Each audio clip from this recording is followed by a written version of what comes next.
Hello, One Warrior Cat Nerd here today again for like the third time. I really do love these series, so I'm gonna continue reading for you guys. We're on chapter 2. I'm going to keep the quiet introduction, or a small introduction, and let's get in with chapter 2. Okay, so...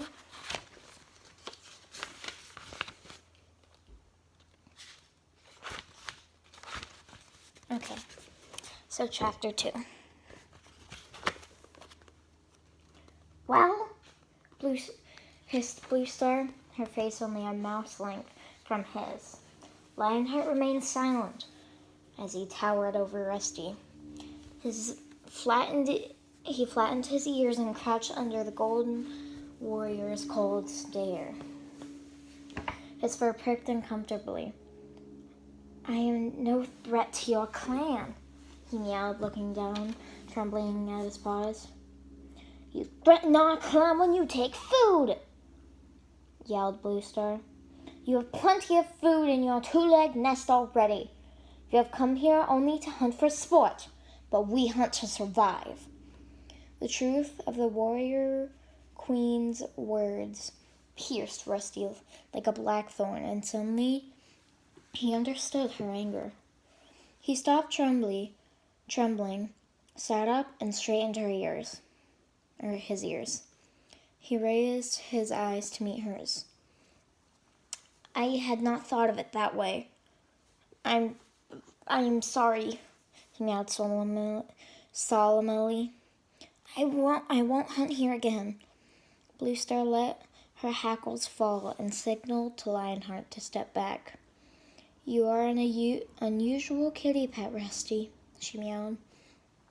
Graypaw's sigh of relief made Rusty's ears twitch. He heard the approval of Bluestar's voice and nodded as she swapped a meaningful glance with Lionheart. The look made him curious.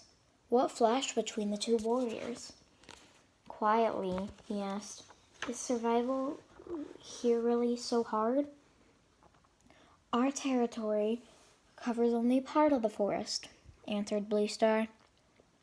We compete with other clans for what we have, and this year, late new leaf means prey is scarce.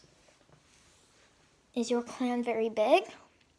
Rusty meowed, his eyes wide. Big enough, replied Bluestar. Our territory can support us, but there is no prey left. Are you all warriors then? Rusty mewed. Bluestar's guarded answers were just making him more and more curious. Lionheart answered him. Some are warriors. Some are too young or too old or too busy caring for kits to hunt. And you all live and share prey together? Rusty murmured in awe, thinking a little guilty of his own easy, selfish life. Bluestar looked again at Lionheart. The golden tabby stared back at her steadily. At last, she returned her gaze to Rusty. Perhaps you should find out these things yourself. Would you like to join ThunderClan? Rusty was so surprised he couldn't speak. Bluestar went on. If you did, you would train with Graypaw to become a clan warrior. But kitty pets can't be warriors, Graystripe brought it out. They don't have warrior blood. A sad look clouded Bluestar's eyes. Warrior blood, she echoed with a sigh. Too much of that has been spilled lately. Bluestar fell silent and Lionheart meowed. Bluestar is only offering you training, young kit. There is no guarantee you would become a full warrior. It might prove too difficult. After all, you are used to a comfortable life. Rusty was stung by Lionheart's words. He swung his head around to face the golden tabby. Why offer me the chance, then? But it was Bluestar who answered. You are right to question our motives, young one. The fact is, ThunderClan needs more warriors. Understand that Bluestar does not make this offer lightly, warned Lionheart. If you wish to train with us, we will have to take you into our clan. You must either live with us and respect our ways, or return to your two-leg place and never come back. You cannot live apart in each world. A cool breeze stirred the undergrowth, ruffling Rusty's fur. What? Can I have a day to think about it? Blue Star looked at him for a long moment and nodded. Lionheart will be here tomorrow at sunhigh, she told him. Give him your answer then. Blue Star murmured a low signal, and in a single movement, 3 cats turned and disappeared into the undergrowth.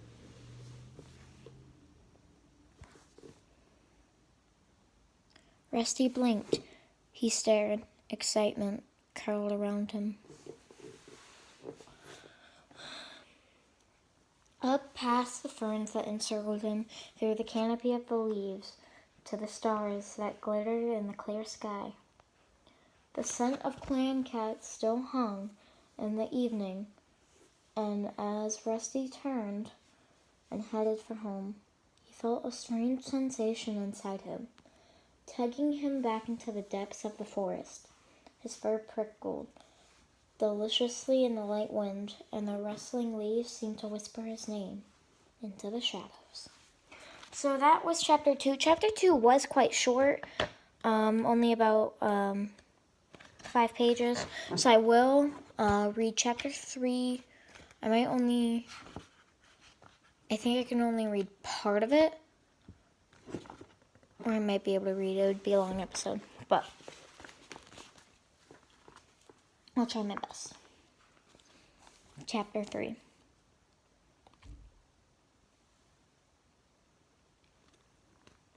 That morning, as Rusty slipped off his night wanderings, the mouse dream came again, even more vivid than before.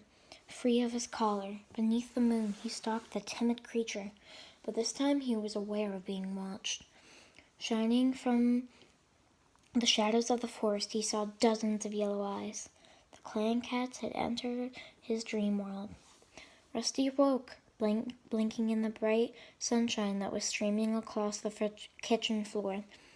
He felt his fur heavy and thick with warmth. His bowl had been topped up and his water rinsed out and filled with bitter-tasting two-leg water. Rusty preferred drinking from puddles outside, but when it was hot or he was very thirsty, he had to admit it was easier to lap up the water indoors. Could he really abandon this comfortable life? He ate, then pushed his way out of the cat flap. The day promised to be warm, and the garden was heavy with the smell of early blossoms.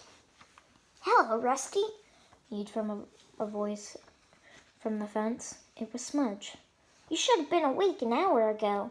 The baby sparrows were stretching out their wings. Did you catch any? Smudge yawned and licked his nose.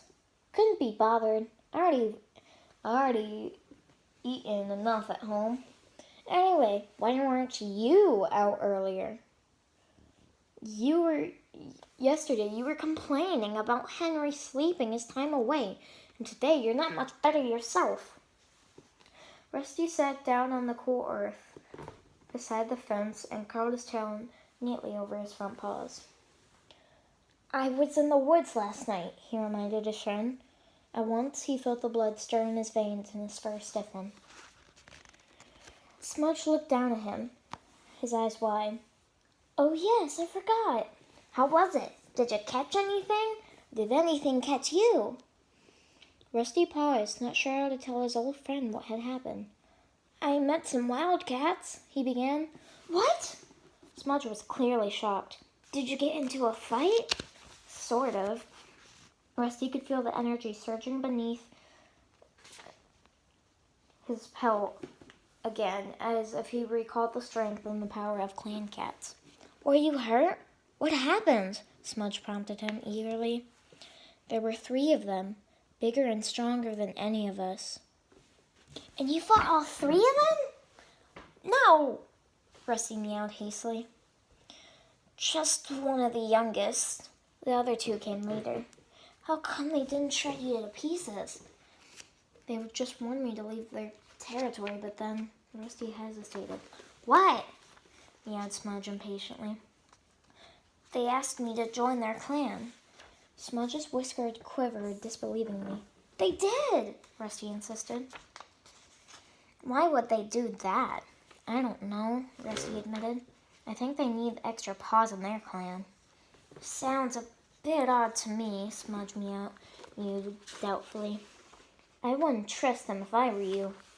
Rusty looked at Smudge. His black and white friend had never showed any interest in venturing into the woods. He was perfectly content living with his housefolk. He would never understand the restless longing that Rusty's dreams stirred in him night after night. But I do trust them, Rusty purred softly. And I've made up my mind. I'm going to join them. Smudge scrambled down from the fence and stood in front of Rusty. Please don't go, Rusty, he mewed in alarm. I might never see you again. Rusty nudged him affectionately with his head. Don't worry, my housefolk will get another cat. You'll get on with him. You'll get on with him fine. You get along with everyone. But it won't be the same, Smudge wailed. Rusty twitched his tail impatiently. That's just the point. If I stay around here till they take me to the cutter, I won't be the same either. Smudge looked puzzled. The cutter? He echoed. The vet, Rusty explained. To be altered like Henry was. But Henry's all right, Smudge mumbled. I mean, I know he's a bit lazier now, but he's not unhappy. We could still have fun. Rusty felt his heart fill with sadness at the thought of leaving his friend. I'm sorry, Smudge, I'll miss you, but I have to go. Smudge didn't reply, but stepped forward and gently touched Rusty's nose with his own. Fair enough. I see I can't stop you. But at least let's spend one more morning together. Rusty found himself enjoying the morning even more than usual. Visiting his old haunts with Smudge, sharing woods with the cats he had grown up with. Every one of his senses felt supercharged, as if he were poised before a huge jump. As sun-high approached, Rusty grew more and more impatient to see if Lionheart would really be waiting for him. The idle buzz of meows from his old friend seemed to fade into the background as all of his senses strained towards the woods. Rusty jumped down from his garden fence for the last time and crept into the woods. He said his goodbyes to Smudge. Now all his thoughts were focused on the forest and the cats who lived with it. As he approached the spot where he had met the clan cats the night before, he sat down and tasted the air. Tall trees shielded the ground from the midday sunshine, making it comfortably cool. Here and there, a patch of sunlight shone through the gaps of the leaves. Rusty could smell the same cat scent last night, but he had no idea whether it was old or new. He lifted his head and sniffed uncomfortably. You have a lot to learn, meowed a deep voice. Even the tiniest clan kit knows when another cat is nearby. Rusty saw a pair of green eyes glinting beneath a bramble bush. Now he recognized the scent. It was Lionheart. Can you tell if I'm alone? Asked the golden tabby, stepping lightly.